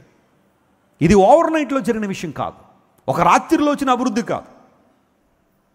ఒక సంఘం నిర్మాణం చేయబడ్డం అంటే, ఒక సంఘం కట్టబడ్డం అంటే దేవుని ప్రణాళికలో భాగమై దేవుని సేవకుల యొక్క కన్నీరు, వారి ప్రార్థన చాలా గొప్పది. మా తల్లిదండ్రులిద్దరూ కూడా మోకాళ్ళ మీద ప్రార్థన. వారి గురించి నాకు గర్వపడే విషయం ఏంటో తెలుసా? వారు మోకాళ్ళు కాయలు గేసి ఉంటాయి. అంతకన్నా బిడ్డలకి గర్వపడే విషయం ఏంటి? మా నాన్నగారు నేను సేవలోకి వచ్చిన తర్వాత నాకు బైబిల్ ఇచ్చారు. 2001వ సంవత్సరంలో, డాడీ దేవుడు నన్ను సేవకు పిలుస్తున్నారు, నేను కూడా సమర్పించుకున్నా, నేను దేవుని సేవ చేస్తాను అనగానే మా నాన్నగారు బైబిల్ ఇచ్చారు. నాకు ఇచ్చేమన్నారు తెలుసా? నా కుమారుడా, నేను నీకు ఇవ్వగలిగే ఆస్తి అంటూ ఏదైనా ఉందంటే దేవుని వాక్యమే. ఈ వాక్యం ద్వారానే నువ్వు బ్రతుకుతావు, అనేక మందిని బ్రతికిస్తావు. Read it everyday. 2001లో ఆ బైబిల్ని అరిగిపోయేదాకా వాడాను. ఇంకా అది పేజెస్ రావట్లేదు, ఇంకా అలా అరిగిపోయింది బైబిల్ అంతా. ఇంక చిరిగిపోద్దని చెప్పి దాన్ని జాగ్రత్తగా ప్యాక్ చేసి మా ఇంట్లో పెట్టాను. మా పిల్లలకు చూపిస్తాను అప్పుడప్పుడు, ఇదిగో తాతయ్య నాకు ఇచ్చిన బైబిల్ ఇది. ఆ తర్వాత ఇప్పుడు ఆ బైబిల్ తర్వాత ఈ బైబిల్ వాడుతున్నాను. ప్రస్తుతానికి బాగానే ఉందనుకోండి, ఇంకా వస్తుంది కొన్ని సంవత్సరాలు. నా పెళ్ళిలో బ్లెస్సీ వెస్లీ గారు ఇచ్చారు నాకు ఈ బైబిల్ 2012లో. Still using it. తల్లిదండ్రులు పిల్లలకి ఇచ్చే ఆస్తిదే దైవభక్తి, దేవుని గురించిన మార్గం. యోకెబేదు తన బిడ్డను భద్రపరిచింది. నాయన, ఇక్కడ కన్నా సేఫెస్ట్ ప్లేస్ మరొకటి లేదు. ఆ పపైరస్ అనే ఆ బెరడులతో చేసిన ఆ పెట్టెలో కుమారుని పెట్టిన. అనుకున్నది ఒకటండి, జరుగుతుంది ఒకటండి. నేను ఇలా ఎక్స్పెక్ట్ చేయలేదండి, నేను ఇలా అనుకోలేదండి. ఈ ఉప్పెన లేదా ఈ శ్రమ, ఈ కష్టము అనుకోకుండా మా మీద పడిపోయిందని వెస్లీ గారు. భరించలేకపోతున్నా, మా వల్ల కావట్లా. బిడ్డ, అలాంటి స్థితిలో నువ్వు యథార్థతను కాపాడుకోగలిగితే, విశ్వాసాన్ని కాపాడుకోగలిగితే, దేవుని ప్రేమను కనుక నువ్వు గుర్తించగలిగితే, ఆ శ్రమ నిన్ను సరాసరి తీసుకెళ్ళి ఎక్కడ నిలబడుతుంది? పక్షులు కొన్నిసార్లు మనం చూస్తూ ఉంటాం కదా, పక్షులు ఎగిరే విధానాలు. ఎవరైనా పక్షుల గురించిన అధ్యయనం చేస్తుంటే మీకు ఈ విషయాలన్నీ తెలుసు, పెద్ద రీసెర్చ్ కూడా అక్కర్లేదు వీటికి. పక్షులు 2 రకాలుగా ఎగురుతాయట. ఒకటి, తమ జీవితాన్ని కాపాడుకోవడానికి ఎగురుతాయట కొన్ని సందర్భాల్లో. ఒక ప్రమాదం వస్తున్నప్పుడు లేదా ఒక అపాయం వస్తున్నప్పుడు ఎగిరే విధానం ఒకటి ఉంటుంది. ఆ తర్వాత జాలీగా అప్పుడప్పుడు పక్షులు అలా మెల్లగా చక్కగా, కొంచెం కష్టమే ఆ టైంలో ఎదురుగాల్లో రెక్కలు విప్పి ఎగరడం అంటే. కానీ కొంచెం బలం తెచ్చుకుని ఎగురుతూ ఉంటే ఆ గాలి ఎంత భయంకరంగా వేస్తూ ఉంటుందో పక్షి అంత ఎత్తుగా ఎగురుతుందట. దేవుని నామమున స్తోత్రం కలుగును గాక. జీవితంలో కూడా కొన్ని విధానాలు ఇవే. కొన్నిసార్లు మనం ఎగురుతున్నట్టే కనబడతాం, ఏదో ఎగరాలి కాబట్టి అన్నట్టుగా జాలీగా. కానీ కష్టాలు వచ్చినప్పుడు, ప్రతికూలతలు వచ్చినప్పుడు, ఇవి దేవుడు నా జీవితంలో నా ఆధ్యాత్మిక అభివృద్ధిగా పంపించాడనే విషయం కనుక గుర్తిస్తే రివర్స్ తిరగదు పక్షి, ఆ ఎదురు గాలికి ఎగురుతుంది. ఎయిర్పోర్ట్లో మీరు చూస్తూ ఉంటే ఒక పోల్ నుండి దానికి ఒక క్లాత్ కడతారు. ఎందుకు కడతారంటే గాలి దిశను అధ్యయనం చేయడానికి. ఆ ఎయిర్ కంట్రోలర్ ఆఫీసర్ ఉంటాడు, ఆయన ఆ పైన కూర్చొని చూస్తూ ఉంటాడు దాన్ని. ఆయన కనుచూపు మేరలో ఉంటుంది అది. ఆ పోల్ అండ్ ఒక బ్లాక్ అండ్ వైట్ ఉండే ఆ క్లాత్ వాడు కడతారు. ఎందుకు అలా కడతారంటే దాన్ని చూసే ఆ flight landing and take off అని డిసైడ్ చేస్తాడు ఆయన. ఎయిర్పోర్ట్ రన్వే ఎప్పుడు ఒకలాగే ఉంటుంది, కానీ ఫ్లైట్లు కొన్ని ఇటు దిగుతూ ఉంటాయి, ఇటు ఎగురుతూ ఉంటాయి. ఎవరు డిసైడ్ చేస్తారంటే ఆ ఎయిర్ కంట్రోలర్ ఆఫీసర్ పైలట్కి చెప్తాడు, నువ్వు ఇక్కడ దిగాల, ఇటు వెళ్ళాలి అని. ఎందుకు అలా చేస్తాడంటే విమానం సక్సెస్ఫుల్గా ఎగరాలి అంటే ఎదురుగారిలోనే ఎగురుతుంది. అది వాలుగా ఉండే గాలిలో ఎప్పుడు కూడా టేక్ ఆఫ్ ల్యాండింగ్లు జరగవు. ఆ ఎదురుగాలిలో వైపు చూస్తాడు పైలట్, నీ విమానం చక్కగా సేఫ్గా వెళ్ళిపోవాలంటే ఆ ఎదురుగాల్లో ప్రయాణం చేయంటాడు. Sometimes life is not easy. నువ్వు అనుకున్నంత ఈజీ కాదు. కొన్నిసార్లు జీవితం, క్రైస్తవ జీవితం అనుకున్నంత ఈజీ కాదు. ప్రభుతో జర్నీ కొంతమంది బెడ్ ఆఫ్ రోజెస్ అనుకుంటారేమో, కానీ it's a challenging life. To keep up your faith in hard times, in difficult times, it's very very difficult. కొన్నిసార్లు చాలా కష్టంగా అనిపించవచ్చు. నాకే ఎందుకు ఈ శ్రమ, నాకే ఎందుకు ఈ నింద, నాకే ఎందుకు ఈ అవమానం, నాకే ఎందుకు ఈ రోగం, నాకే ఎందుకు ఈ ఆర్థిక సంబంధ ఇబ్బంది. When my God is so rich, why I suffer poverty? నా దేవుడు అంత భాగ్యవంతుడైనప్పుడు ఈ పేదరికం నాకెందుకు? నా దేవుడు స్వస్థపరచువాడైనప్పుడు ఈ రోగం నాకెందుకు? ఈ హాస్పిటల్ చుట్టూ తిరిగే ఈ పరిస్థితి నాకెందుకు? ఈ నిందలు ఎందుకు, ఈ అవమానాలు ఎందుకు, ఈ ఎడబాటు ఎందుకు, ఈ ఒంటరితనం ఎందుకు? కొన్నిసార్లు అనిపించవచ్చు. At the time focus on God. దేవుని వైపు చూడు. ఆయన ఏ పాఠాలు నేర్పించాలనుకుని నేర్చుకో. నీ జీవితంలో ఇంకా ఇంకా ఉన్నతమైన స్థితికి ఎదగడానికి ఆ ఎదురుగాలను ఉపయోగించుకో. ఒకనాడు నువ్వు చూస్తావు, ఎందుకోసం ఆ దేవుడు ఈ శ్రమ నా జీవితంలో పంపించాడని, ఎందుకోసం ఆ ఇబ్బంది నా జీవితంలో పంపించాడని. ఐగుప్తు దేశానికి యోసేపు ఒక ప్రయోజనకరమైన గవర్నర్గా మార్చబడ్డానికి కారణం అతడు ఎదుర్కొన్న శ్రమలే. తండ్రి ఇంటిలో ఉన్నంతసేపు యోసేపుకి పరిస్థితుల గురించిన అవగాహన లేదు. మంచి అంగీలు వేసుకున్నాడు, తండ్రి కుట్టించిన అంగీ వేసుకున్నాడు. ఆహారానికి లోటు లేదు, గౌరవానికి లోటు లేదు, ప్రేమకు లోటు లేదు. యాకోబుకి యోసేపు అంటే వల్లమాలిన ప్రేమ. ఆ ప్రేమ ఇంకా వర్ణించలేమన్నాడు. ఎందుకోసం అంటే యాకోబు గారికి రాహేల్ అంటే చాలా ఇష్టం. ముందు ఆమెనే కదా పెళ్లి చేసుకోవాలన్నాడు రాహేల్ని. ఆ దేశ సాంప్రదాయం అడ్డొచ్చేసింది. రాహేల్ స్థానంలో ఎవరు వచ్చేసారు? లేయ. రాత్రి వివాహం అయిపోయింది. తెల్లవారిన తర్వాత భార్యను చూద్దాం అనుకుని ఇలా ఆ వేలు పైకి లేపేసరికి ఎవరున్నారు? లేగారు ఉన్నారు. క్రైస్తవ వివాహంలో కూడా వేలు తీపిస్తారు కదా. ఆ ప్రమాణాలు అయిన తర్వాత, బాబు ఒకసారి నువ్వు పెళ్లి చూపులు చూసిన అమ్మాయి ఈ అమ్మాయి ఒకదా కదా చూడని ఆ వేలు తీపిస్తారు. ఏదో ఫన్ కోసం అలా అంటారు, కానీ ఆమె ఎవరో వాళ్ళకి తెలుసు. Can you imagine a person which you don't know at that time? ఇలా వేలు తీయగానే లేగారు హాయ్ అందే. యాకోబు గారికి హార్ట్ అటాక్ వచ్చినంత పని అయింది. నేను కోరుకుంది ఎవరిని, నాకు ఇచ్చింది ఎవరు? మామగారు అన్నాడు. ఏడు బాబు, నేను రాహేల్ కదా కోరుకున్నాను, లేని ఇచ్చేవేంటి? లేదు నేను మా దేశ సాంప్రదాయం, మరి తప్పదో, మా చిన్న కూతురికి పెళ్లి చేయాలంటే పెద్ద కూతురికి అవ్వాలి కదా, నువ్వు చాలా మంచోళ్ళలాగా ఉన్నావు, సర్దేసుకో అన్నాడు.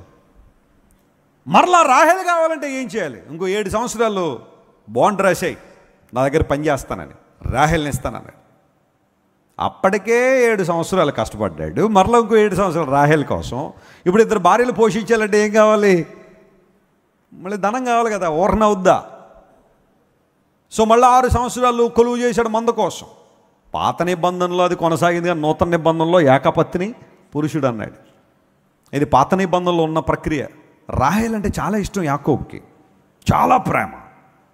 రాహేల్ చచ్చిపోతే యాకోబు ఏడ్చిన విధానం చాలా గొప్పదట. చాలా చాలా ఇంకా ఆ మిస్ అయిన విధానం చాలా గొప్పది. ఏడ్చాడు చాలా. అందును బట్టి యాకోబుకి రాహేలు కడుపును ముట్టిన మొదటి కుమారుడు యోసేపు అంటే చాలా ఇష్టం, చాలా ఇష్టం. బెన్యామీను పుట్టిన తర్వాత రేచెల్ చనిపోయింది, మార్గమధ్యంలో పాతిపెట్టేశాడు. ఆ బెన్యామీను పుట్టిన తర్వాత రాహేలు ద్వారా పుట్టిన 2 బిడ్డల్ని యాకోబు చాలా చక్కగా చూసుకున్నాడు. ఆ సందర్భంలో యోసేపుకి ఏ విధమైన లోటు లేదు.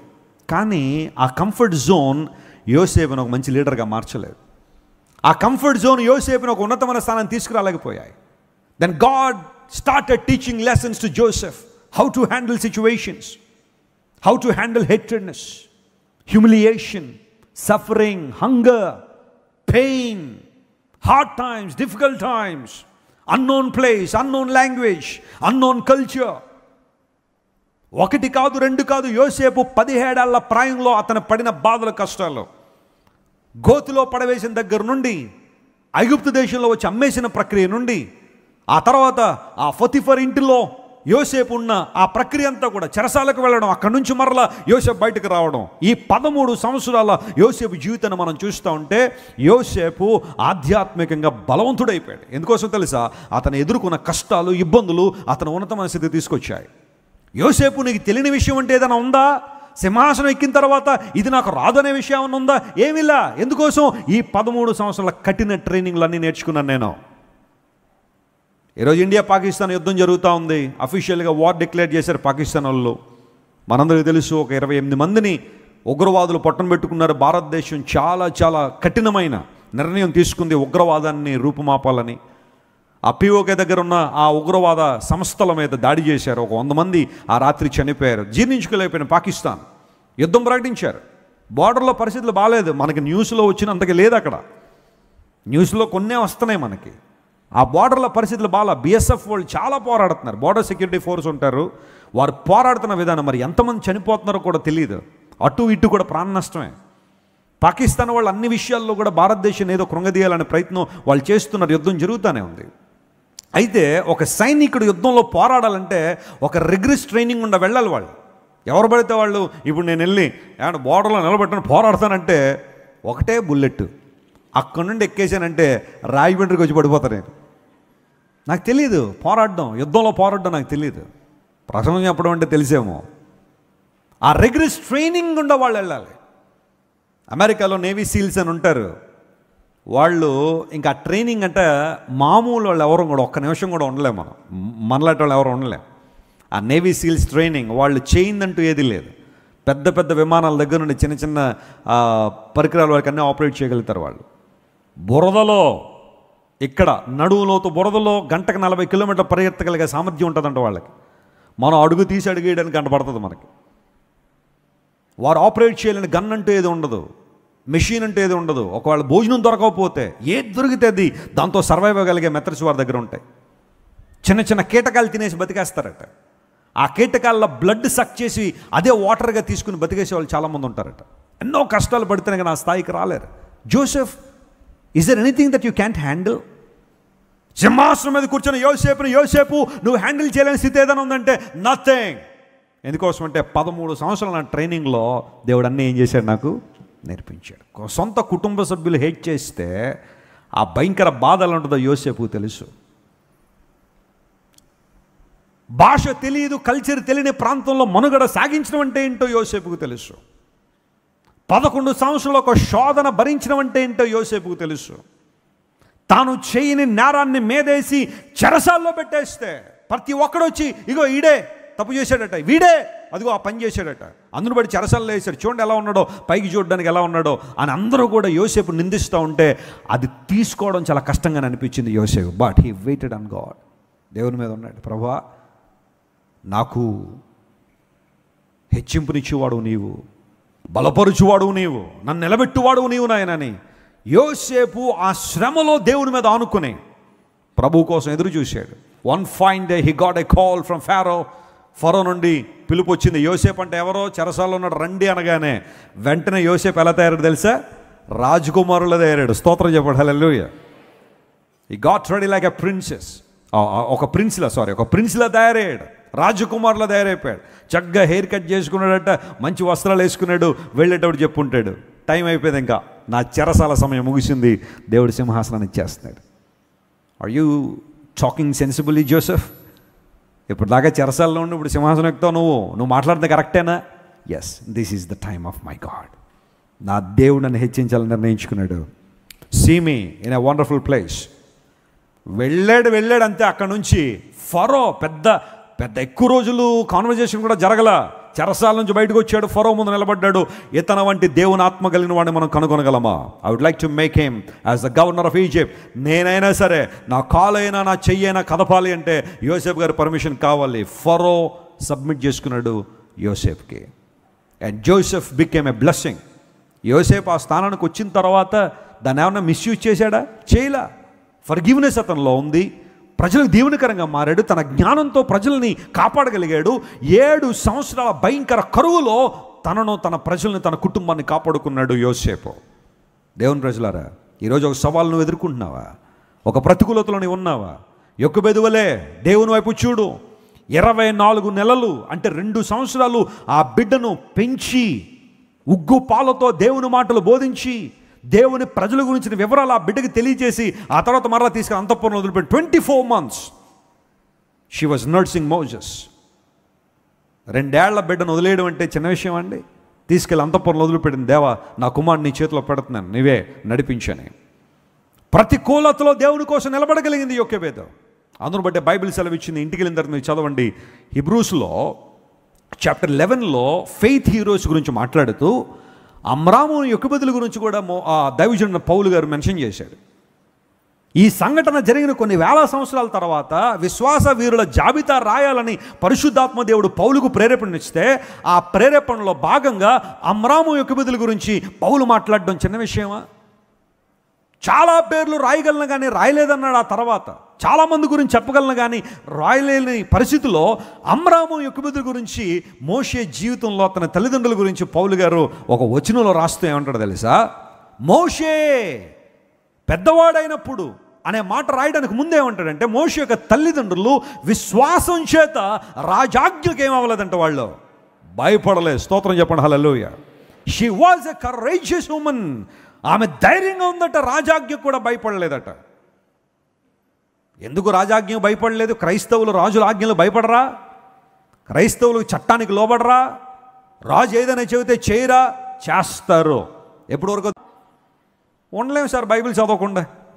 అలాంటి ఆజ్ఞలు మేము లోబడం. దేవుని సన్నిధిలో మీరు ఉండడానికి వీల్లేదు అంటే లోబడదామా? కుదరదు. We have to worship God as a congregation.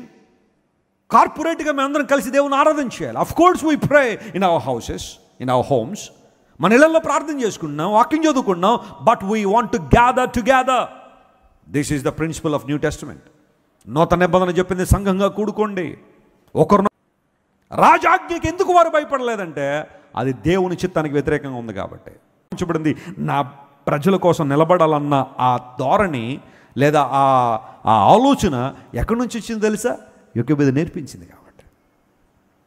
And she produce the greatest leader and the greatest priest and the greatest worshipper.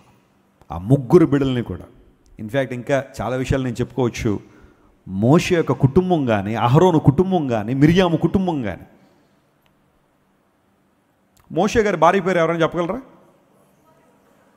చెప్పండి, పర్లేదు. కొంతమంది తెలిసి కానీ చెప్పట్లేదు. ఎందుకంటే బహుమానం ఏమైనా ఇచ్చేస్తారేమో. ఇవ్వనులేండి, చెప్పండి, పర్లేదు. మోషే భార్య పేరు ఏంటి?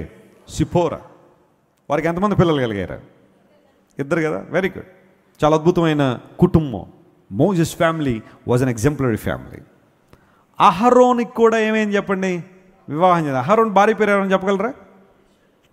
వండర్ఫుల్, ఎలీషబా. ఎప్పుడైనా అవకాశం ఉంటే ఎలీషబా గురించి మాట్లాడతాను నేను. అసలు ఎక్స్ట్రాడినరీ టీచింగ్. ఎలీషబా, ఆమె జీవితం పెద్దగా బైబిల్లో మనకు కనబడదు కానీ అక్కడక్కడ కొన్ని ఆ స్పార్క్స్ ఉంటాయన్నమాట. అహరోను భార్య ఒక ప్రధాన యాజకుడిగా, మొట్టమొదటి ప్రధాన యాజకుడు బైబిల్లో అహరోను నిలబడ్డాడంటే ఎలీషబా యొక్క ప్రాముఖ్యత మనం ఆలోచించేయచ్చు. ఆ తర్వాత మిరియాం గారు. మిరియాం భర్త పేరు ఎవరైనా చెప్పగలరా? వెరీ నైస్, హూరు. మోషే గారి చేతులు లేపి పెట్టారు కదా, ఎవరో? ఓ ప్రక్కన అహరోను, మరొక ప్రక్కన హూరు. ఆ హూరు ఎవరో కాదు, మిరియాం గారి భర్త. What a wonderful family. అందరూ దేవుని సేవలో, అందరూ దేవుని పరిచర్యలో కొనసాగడం. యొకోబెదు కడుపున పుట్టిన 3 బిడ్డలు, వారికి వచ్చిన జీవిత భాగస్వాములో దేవుని సేవకులు అయిపోయారు. గట్టిగా చప్పట్లు కొట్టి దేవుని నామపరచండి. That's the real success.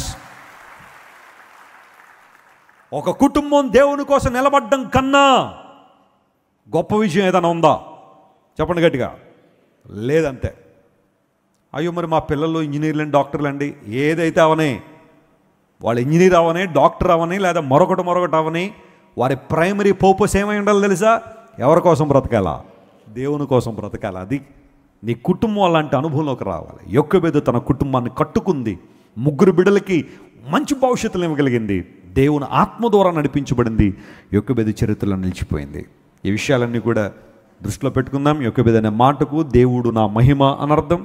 యొకోబెదు లేవి కుమార్తె అని బైబిల్లో ఉంది. హత్తుకున్నట్టుగా, లేవి అనే మాటకు హత్తుకున్నట్టు దేవుని హత్తుకుంది కాబట్టి సవాళ్లలో కూడా ధైర్యంగా నిలబడగలిగింది, విశ్వాసంతో ఉండగలిగింది. తన కుటుంబాన్ని, ప్రపంచాన్ని దేవుని కనుక మార్చింది. అలాంటి కృప దేవుడు మనకు, మన కుటుంబాలకు దయచేయనుగాక.